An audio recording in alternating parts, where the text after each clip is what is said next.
Now, what I find is most people assume it's the newer ones that aren't worth the money and the old ones that are valuable, but that is not the case with most of these.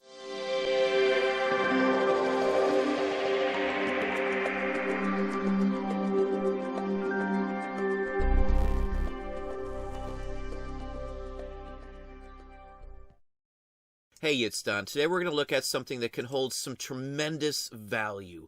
Many different types of these. These can be found all over the place. Today we're going to look at poker chips. Now these are old, basically stamped out early clay ones. These are the ones that most people assume carries the biggest value, these old vintage ones with designs embossed into them. But that is in no way whatsoever the truth on the matter with these. Most people just aren't getting that. It's a good reason why we can find some that are worth hundreds, if not thousands of dollars out in the wild that people have looked over and just passed by. Now this is a close-up of those poker chips, and as you can see, it's a pressed-in design. It's just a stamped-in design. If the poker chips that you have do not say from a specific casino on them, they are just home use, meant to play at your house with your friends and stuff, sold at department stores, toy stores, and things like that. They come in tons of different designs. There's hundreds, maybe thousands of different designs on these as well. Excellent item, not worth a fortune. Some of these won't go for a ton of money. This one here, probably, if the whole box I probably have about 100 of them, should get me around 40 or 45 bucks. Now, I just pulled up poker chips to give you an overall idea on some of the immense value in these.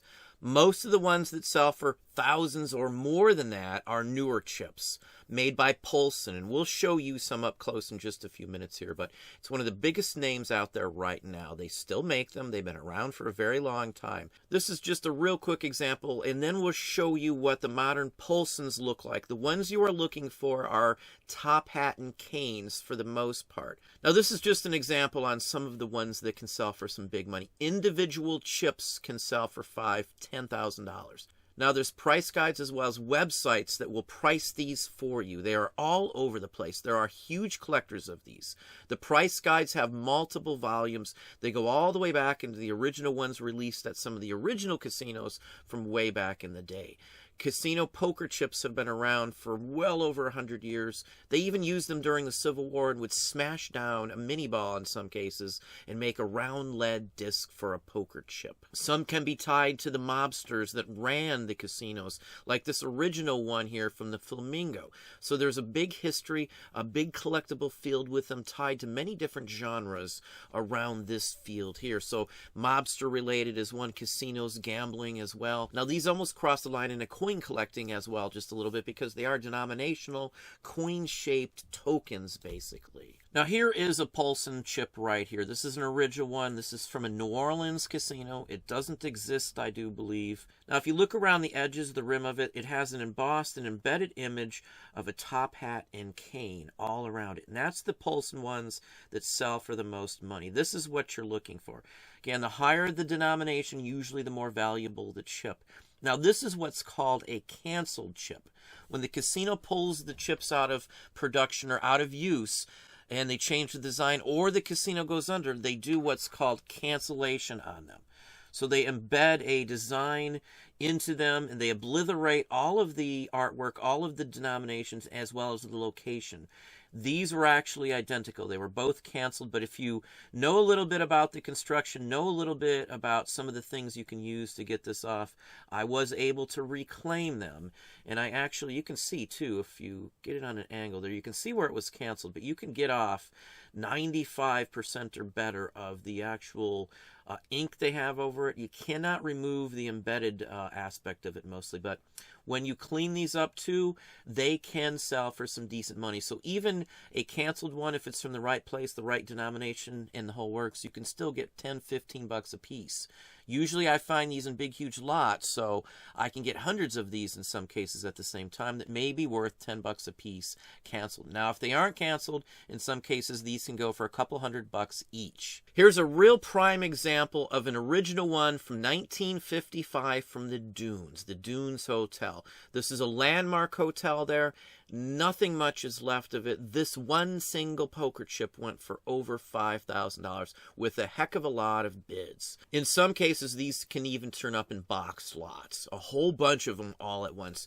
Usually the higher the denomination, usually the more valuable they are. So a $100 chip would, chances are, go for more than this $5 chip here.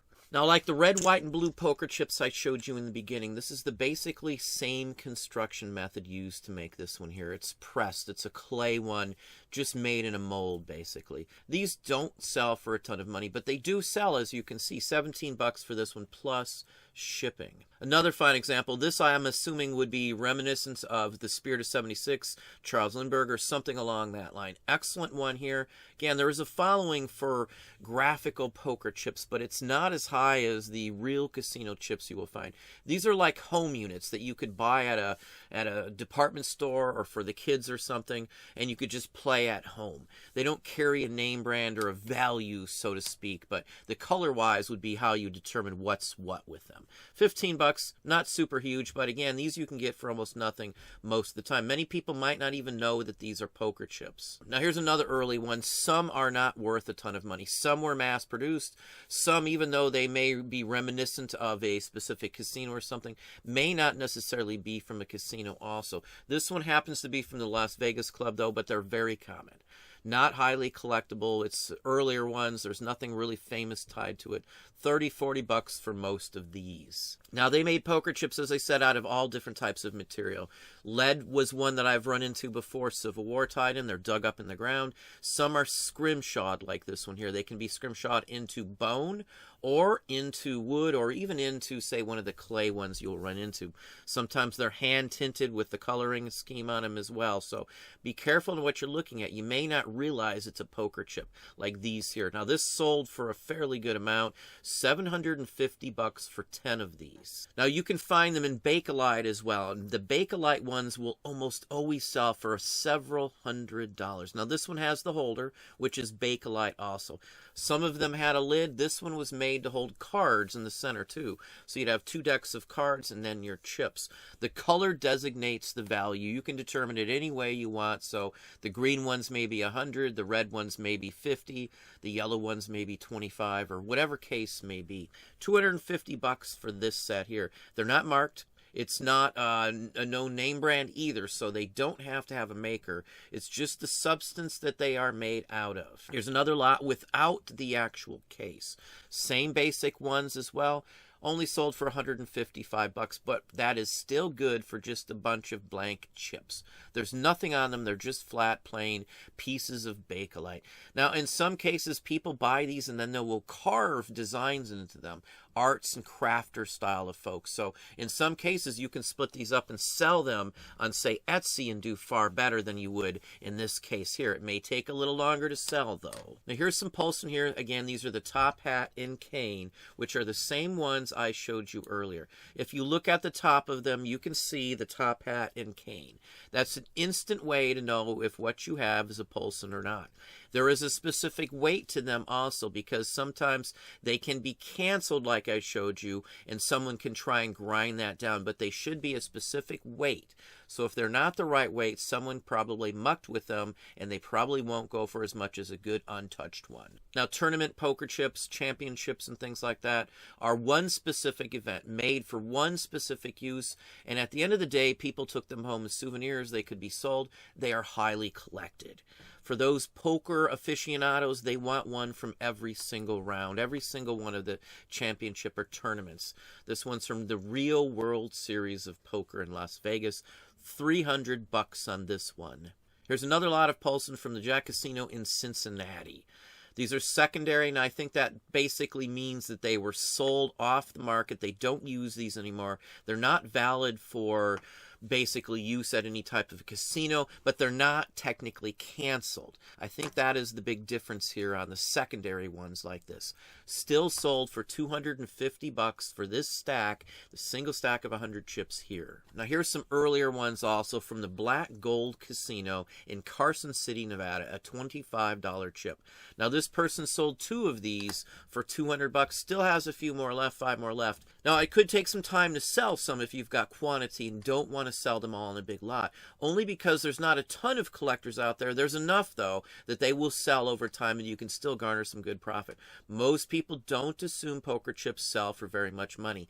I've been able to purchase them for $1 or less individually, and in some cases boxes of them for $5 or $10 total. So just keep your eye out. The new ones, the new Polsons, still do show up out in the wild. Now here's some from Nakusa, Wisconsin, the Rainbow Casino, and these are again canceled. Now these are Polsons. You can see the top hat and cane as well.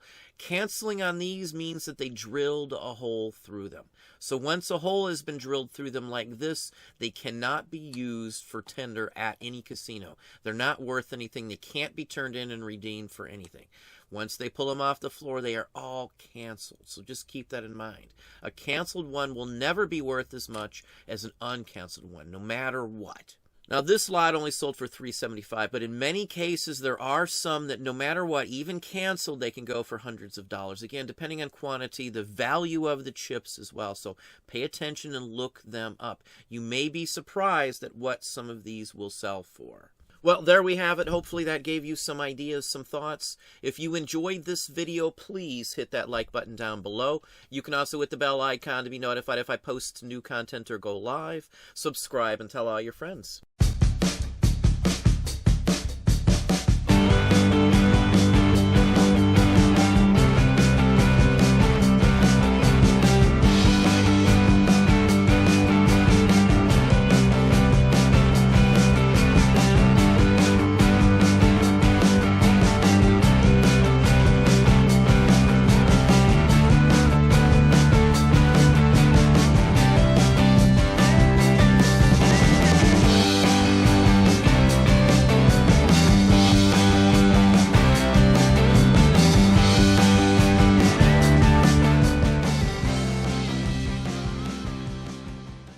Loupe has Superman trapped. He's using kryptonite to destroy his powers. Now you'll tell me why Superman peanut butter tastes so great. Never. So fresh roasted, so creamy, so yummy. Then its secret will be mine, all mine. I spoiled again. Just wait, Superman. I'll find out. Superman peanut butter. Its strength is its great taste.